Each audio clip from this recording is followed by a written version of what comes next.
Tudo bom, pessoal? Chegando em casa, quero conversar com vocês sobre um assunto que hoje é sábado, não sei quando que esse vídeo vai pro ar, mas hoje é sábado, tô de camiseta manga curta, relaxado, então quero conversar com vocês sobre esse assunto que eu acho que é muito importante para todo mundo. Ontem eu recebi um casal no escritório, eles foram meus clientes em 2018. Eles moram na Flórida, eles vieram para o Texas, sentaram, a gente conversou bastante sobre diversas situações, até porque eles estão querendo pedir a cidadania deles agora. Eles vão completar 5 anos de green card agora no mês que vem, eles querem pedir no meio do ano. E nós conversamos sobre diversos pontos, e eu adoro conversar com eles, porque eles são um casal já bem maduro, estão casados há 25 anos, tem filhos já que vão fazer 25 anos esse ano agora. Então, assim, eles estão numa fase diferente. Eu quero compartilhar isso aqui com vocês. Porque eles me contaram muitas coisas que eu tinha avisado para eles lá atrás, em 2018, e que eles falaram: poxa, Daniel, você falou o que ia acontecer e essas coisas, elas realmente aconteceram aqui. E se a gente não tivesse preparado para elas, possivelmente a gente tinha tido muito mais problema do que nós tivemos, e você vai ter problema, tá? Possivelmente a gente teria separado, porque emocionalmente a gente imaginaria que aquilo era uma consequência ligada à imigração e não de uma nova realidade, uma nova maturidade que nós precisávamos ter, mesmo já estando há 15 anos juntos, 18 anos juntos, e que as coisas funcionam diferentes. Então eu quero conversar com vocês porque eu vejo isso acontecer muitas vezes, né? 23 anos que eu trabalho com direito internacional, que eu trabalho com imigração, que eu conheço muitas histórias, eu escuto muitas histórias, eu vivo muitas histórias. Se eu fosse escrever livros sobre as coisas que eu já vi acontecer, das coisas que eu já vivi, das coisas legais e das coisas terríveis que eu já vi acontecendo, vocês iam ficar surpresos, né? E eu acho que o mais importante de tudo é a gente entender como o ambiente em volta da gente vai funcionar, porque se a gente entende isso, fica fácil para a gente reagir, tá? Então vamos lá, vamos ao assunto aqui. Eu acho que um grande problema que as pessoas lidam quando elas mudam para um outro país é a falta da realidade. Elas lidam com uma realidade diferente daquela que é a realidade que elas vivem no Brasil. Culturalmente é diferente, muitas vezes até religiosamente é diferente. O relacionamento com amigos, com parentes, com filhos, com vizinhos, com o pessoal da rua é diferente, sem dúvida nenhuma, principalmente se você for para alguns outros estados fora da Flórida e da Califórnia. Flórida e Califórnia são lugares muito você tem muito lugar festivo, você tem muito latino, e o latino, ele gosta muito dessa situação de festa, né? Então, assim, talvez você tenha algo um pouco mais parecido com o costume brasileiro nessas regiões, mas fora isso, você não vai ver, na grande maioria dos estados, você não vai ver esse tipo de situação, você vai ver algo muito mais isolado, né? E a gente cresce com uma crença absurda de que e esse é um ponto que meu pai sempre falava muito para mim. A gente cresce com esta crença de que nós precisamos nos completar. A gente precisa de algo para nos completar, né? Seja uma pessoa, você precisa achar a pessoa certa para te completar, para você ter um relacionamento feliz. Você não pode ser sozinho, feliz, você nunca vai ser feliz sozinho, tá? É mais ou menos essa ideia que vendem pra gente. Você precisa achar um parceiro de negócios para te completar, porque você não vai dar conta de tudo. Você precisa adquirir um determinado patrimônio, porque senão você não vai se sentir completo e realizado profissionalmente. Ou seja, tudo aquilo que vai acontecer na sua vida são expectativas das pessoas que colocaram em cima de você para que você busque algo que está fora de você. Já perceberam isso? Você não é feliz se você for sozinho, você não é feliz se você não quiser ter uma casa grande, um carro bom, ou não estiver do lado de uma mulher bonita, ou de um homem bonito, trabalhador, com capacidade de sustentar a sua família. Você não é feliz se você não tiver um pai para o seu filho, uma mãe para o seu filho. Você não vai ser feliz na sua vida. Você já escutou isso, né? Você vai escutar isso quando você chegar aqui também. Que você não vai ser feliz se você não começar de baixo, ralando, limpando privada. Você não vai ser feliz se você não se humilhar para as pessoas que já estão aqui há mais tempo.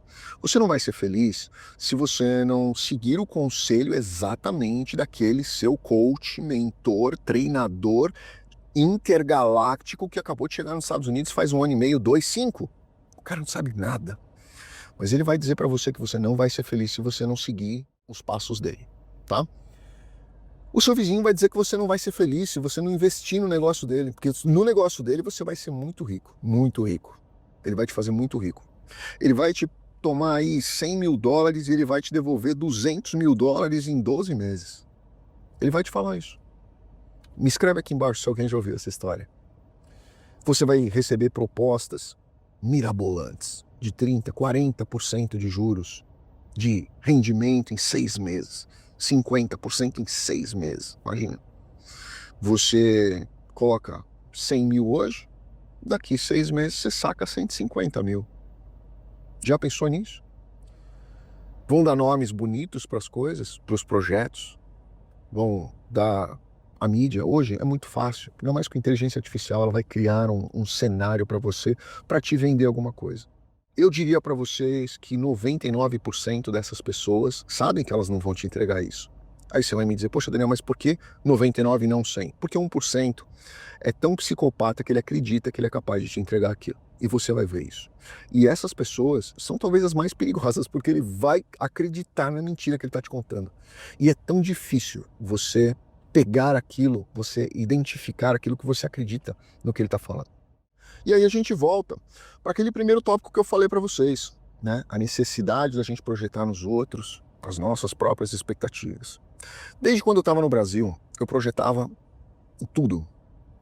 No meu ex-sócio, que hoje já está bem velhinho, né? Que era o Albert. Eu projetava muito nele. Eu percebi isso depois de 5 anos que eu estava nos Estados Unidos. Talvez um pouco mais. Porque eu comecei a sentir as pessoas fazendo isso em mim, projetando em mim todas as expectativas dela.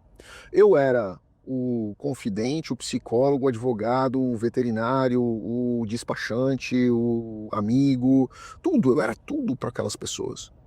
Só que eu não conseguia ser tudo para aquelas pessoas, porque não era a minha função, não era o meu emocional. Você imagina você absorver emocional de 50 casais, famílias, ao mesmo tempo. É muito difícil, né? E eu percebia que aquelas pessoas, elas tinham uma necessidade em comum. Elas tinham a necessidade do reconhecimento. Elas projetavam no terceiro, em terceiros, a necessidade de serem reconhecidas. Vou dar um exemplo para você. Eu tive um cliente que me marcou muito, esse cara. Isso foi em 2015, 16, por aí. Ele chegou nos Estados Unidos e a primeira coisa que ele queria era morar no mesmo condomínio que eu. Tá? Esse foi um erro que eu cometi. Antes eu falava, as pessoas chegavam e falavam, pô, que bacana, vem dar uma olhada no meu condomínio, você vai gostar, é muito gostoso, é muito legal. Na hora que eu percebi, eu tinha pessoas batendo na minha porta de sábado e domingo para fazer perguntas do processo que era do primo, do amigo, do não sei quem, foi um caos isso, nunca mais eu faço. Mas esse cara foi lá, e aí fui lá, ajudei, não tinha credit score, fui lá, assinei junto com ele para ele pegar um apartamento bacana, tal, pegou um apartamento. 2 dias depois, a esposa dele foi num shopping lá perto, no Aventura Mall, e comprou uma bolsa de marca muito cara. Tá? Eu lembro direitinho que ele pagou $5.600 na bolsa, porque ele me contou, $5.600 na bolsa. Na segunda-feira, isso ele comprou numa semana, na segunda-feira da semana seguinte, era o dia que ele ia fazer um pagamento de um parcelamento meu, tá? De um que ele tinha feito no meu escritório. Ele foi lá e falou, olha, eu tive um problema que eu não consegui trazer o dinheiro do Brasil e tem problema se eu pagar para você na próxima segunda-feira? Eu falei, pô, o nosso trabalho, ele envolve o pagamento de terceiros, né? Então assim, eu tenho diversas pessoas que são terceiros, por exemplo, quem faz business plan, quem faz expert opinion letter, dependendo do processo, quem faz análise de mercado, uma série eu pago essas pessoas e todos cobram antecipados. Mas eu falei, tudo bem, não tem problema, eu pago ele aqui, segunda-feira você me paga. Na outra segunda-feira, ele falou, não consegui trazer, vai para outra. Enfim, cada hora que aparecia, ele aparecia com uma coisa nova. A esposa queria um carro diferente, ele comprava esse carro. Aí foi outra que acabou. Ele atrasou aí o nosso pagamento uns 2 meses, mais ou menos, até que ele acabou fazendo esse pagamento que estava atrasado e faltavam mais 4 parcelas, né? Então, ou seja, não foi muito fácil. Mas tudo bem, né? Até um dia que a esposa dele pediu para me seguir no Instagram. E aí eu aceitei, né? Tudo certo. Fui olhar as fotos que eles tinham postado e tal. E desde o dia que eles entraram até aquele dia, ela tinha comprado centenas, sem exagero mesmo, centenas de coisas que ela ia postando no Instagram. Ou seja, ela tinha necessidade de mostrar para as pessoas que estavam no Brasil que ela estava com sucesso, que ela estava tranquila, que ela estava muito rica, que ela estava muito boa, quando na verdade a coisa mais importante para eles era o processo. E o marido não estava conseguindo pagar o processo para comprar as coisas que a esposa estava querendo, né? E eu sempre pensava isso, eu falava, caramba, será que ele não fala isso com ela? Será que ele não está contando para ela que ele não está conseguindo bancar as coisas que são realmente importantes, né? O processo dele é o mais importante para ele ficar, né, no país, não uma bolsa. Uma bolsa você compra um mês depois, um ano depois, sei lá, né, o tempo que for, mas você prioriza algumas coisas. Mas eu via que a prioridade era, na verdade, mostrar para a família dela que ela estava bem, que não tinha que se preocupar com o marido e com ela, porque ela estava bem, financeiramente, ela estava tranquila. Então era foto num barco de alguém, era foto com champanhe em cima da mesa, era muitas fotos em restaurantes, muitas bolsas, muitas sandálias, sapatos que ela comprava, muitas roupas, ela em lojas e tudo mais. E nitidamente parecia que ela queria mostrar aquilo para alguém, né, ostentar aquilo para alguém. Esse é um pior erro que você pode cometer. Porque se você chega já torrando dinheiro, criando essa imagem para as pessoas, pode ter certeza que você vai ter uma dificuldade muito grande, muito maior depois, se você tiver que descer um degrau.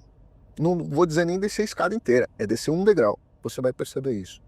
Então, se você projeta, você quer mudar de país, e você projeta a validação do seu projeto de mudança para outras pessoas, você tá ferrado. Porque nunca vai ser o bastante para alguém que tá te olhando de fora. Nunca.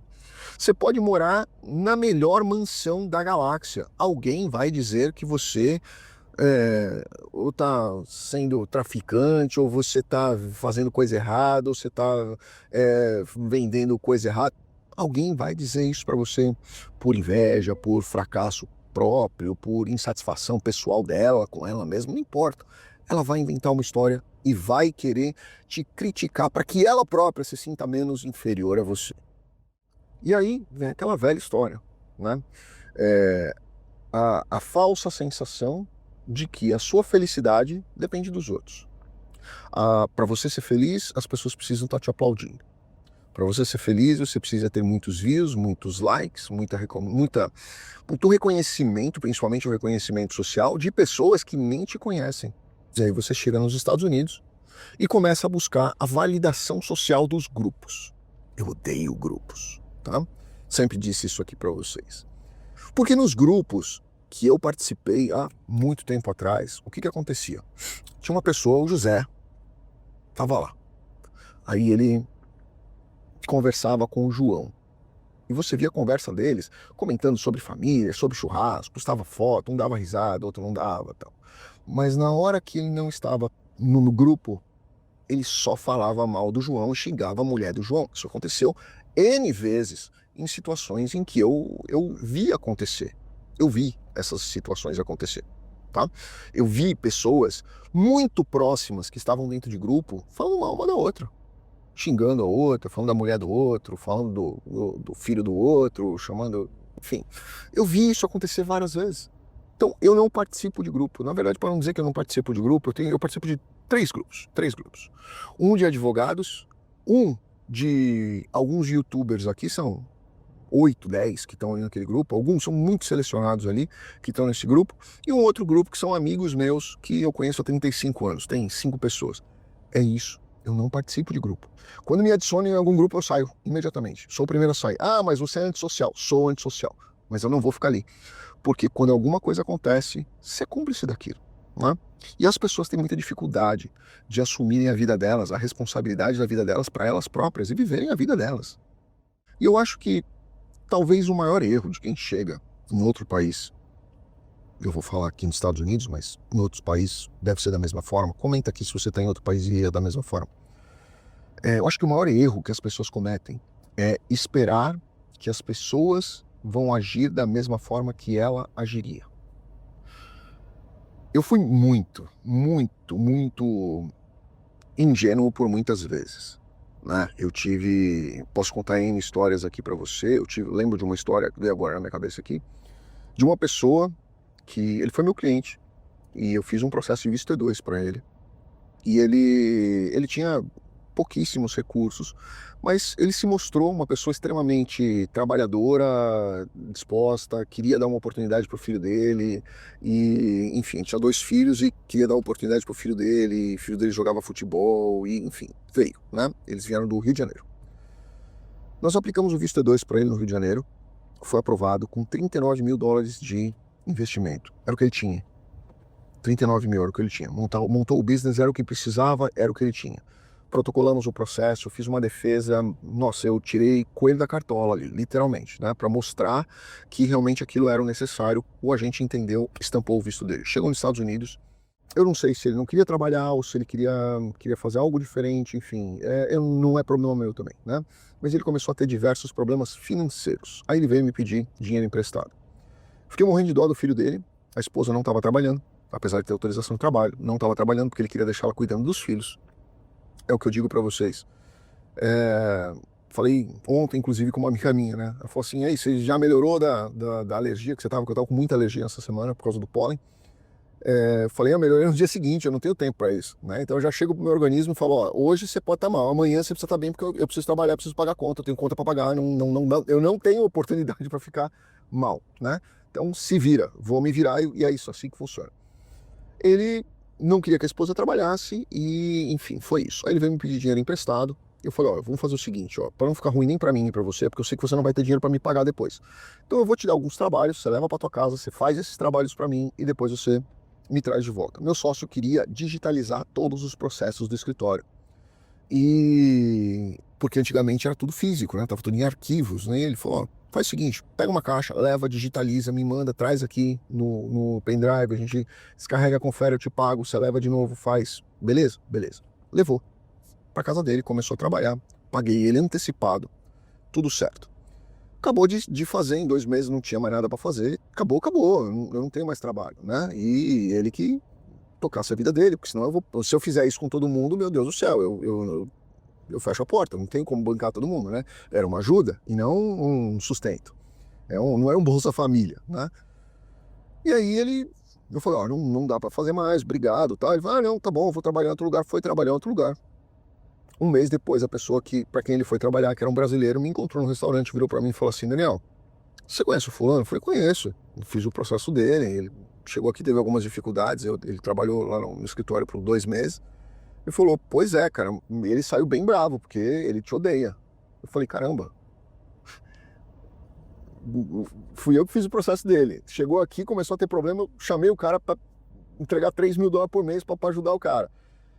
Não foi suficiente ainda, o que aconteceu?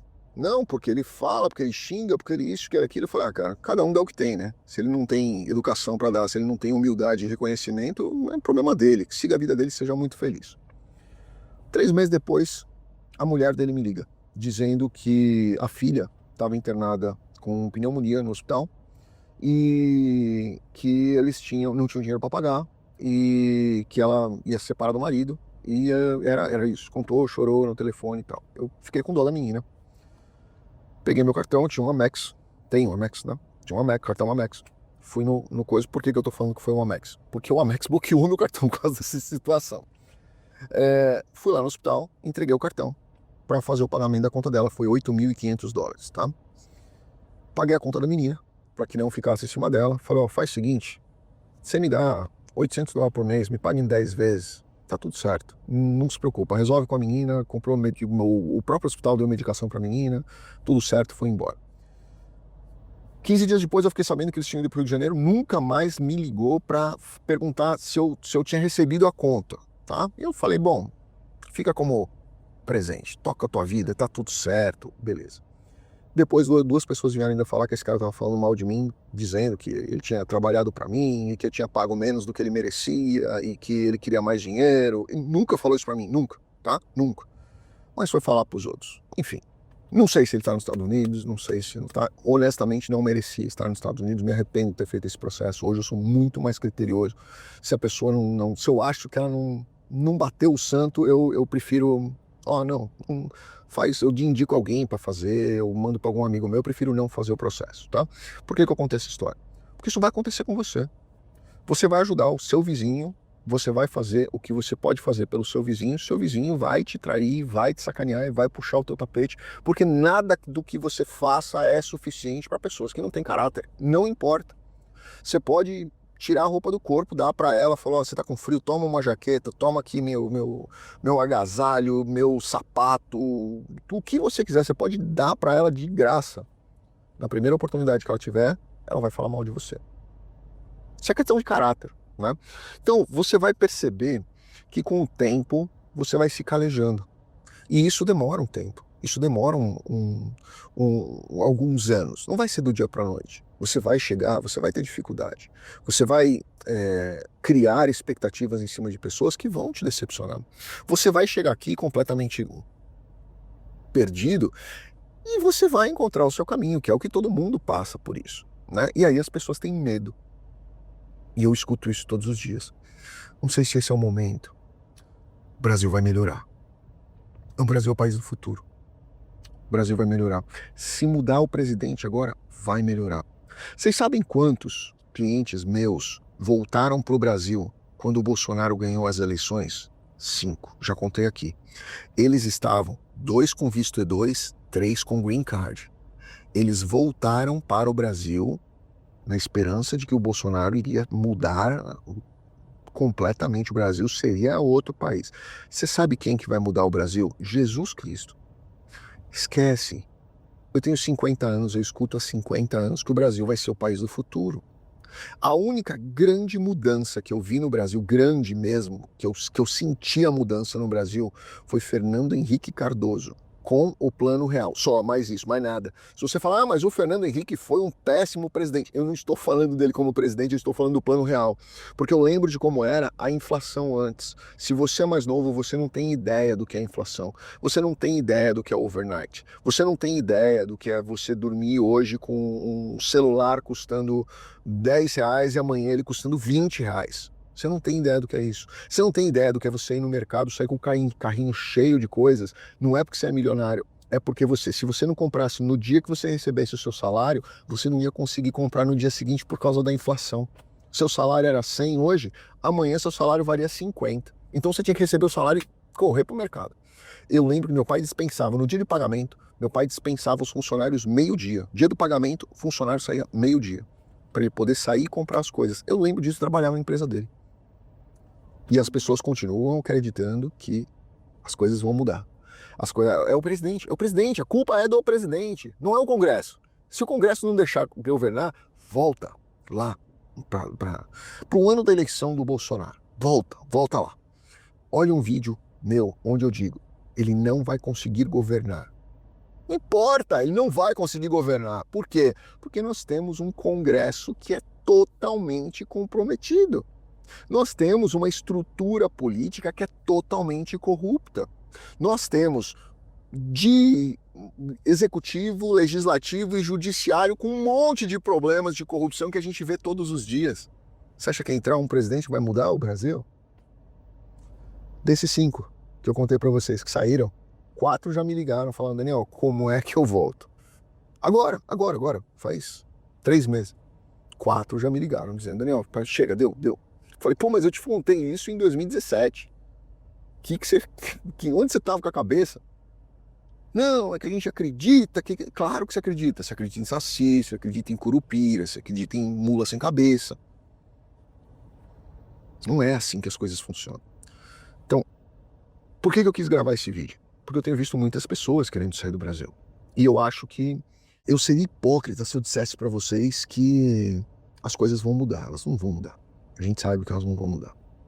Independentemente de quem ganha as eleições, elas não vão mudar. Elas podem continuar, elas podem piorar. Né? Se continuar como está, vai piorar. Se parar como está, ela vai continuar do jeito que ela está agora. Porque para pagar a conta e tentar organizar, nós estamos falando em pelo menos 10 anos. Comenta aqui se você discorda de mim. Isso faz com que as pessoas queiram sair. E eu acho que cada um tem que buscar seu caminho mesmo. Eu acho que Deus nos dá a oportunidade de criar oportunidades para nós mesmos.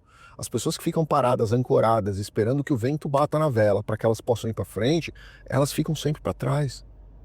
Então, se você está sentindo a marola, vai nela, porque talvez seja o teu chamado, talvez seja o teu sinal, talvez seja um tapa na tua cara dizendo, pelo amor de Deus, se mexe, né? Para de choramingar e se mexe na sua vida. Só que venha com a consciência preparada de que você vai ter esse tipo de situação aqui e que nada é mais sagrado do que estar embaixo do teu telhado. Tua mulher, teu marido, teus filhos e só. Qualquer coisa além disso, se você permitir que entrem na sua vida, com certeza elas vão trazer muito mais problemas para você do que soluções. E aí é onde você começa a ter as patinações que a gente chama aqui nos Estados Unidos. Você fica patinando no mesmo lugar e não sai dele. Foca em você, foca no teu projeto, foca na tua vida, foca no teu visto, foca na sua estruturação. Todo o resto vai acontecendo naturalmente. Eu sou pai solteiro. Tenho a guarda do meu filho desde que ele tinha 1 ano e meio. Não tive, como eu disse antes, a oportunidade de ficar doente, não, eu vou dar um jeito para ver se eu arrumo alguém para cuidar do meu filho. Não tinha jeito, eu tinha que levar meu filho para aula de mestrado comigo, todo dia, nevando. Meu filho ia comigo. Tive que estudar com ele, tive que dar palestra com ele, sentado na cadeira atrás, deitado no colchonete, embaixo da mesa. Quantas vezes eu tive que cozinhar, lavar, passar junto com ele. Quantas vezes eu tive que fazer mudança de casa sozinho com ele. As oportunidades da tua vida você cria. E se você se permitir a desculpa, você não anda para frente. Mas na hora que você enxerga que você não tem aquela oportunidade, que você não tem aquela possibilidade, você tem que fazer acontecer. Ponto. Mas isso não existe o e se, você tem que fazer acontecer. Ponto final. Não tem outra saída. Quando você entender isso, você percebe que as coisas começam a acontecer na sua vida, que só depende de você. Tocar o seu projeto, levantar a sua bandeira, não colocar a sua expectativa em cima de terceiros, achar que alguém vai te ajudar, que vai te carregar, que vai te dar, não, você pode ficar na minha casa o tempo que você quiser. Não pode, você vai encher o saco de alguém, você vai incomodar a pessoa. Esquece. Se alguém falar isso pra você, ele tá falando por gentileza, eu tô dizendo isso pra você. Ele não tem coragem de dizer, mas eu tô dizendo isso pra você. Ele está dizendo isso por educação, mas ele não quer você na casa dele. Porque ali vai ser uma despesa a mais, um estresse a mais, uma perda de liberdade, de intimidade. Você vai incomodar. Cria o seu projeto, a sua vida, e segue nele que as coisas acontecem.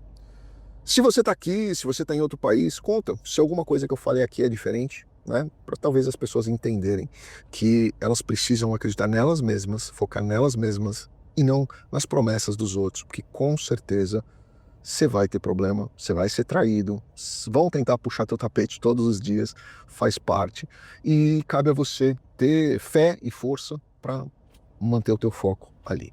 Grande abraço, fiquem com Deus. Obrigado.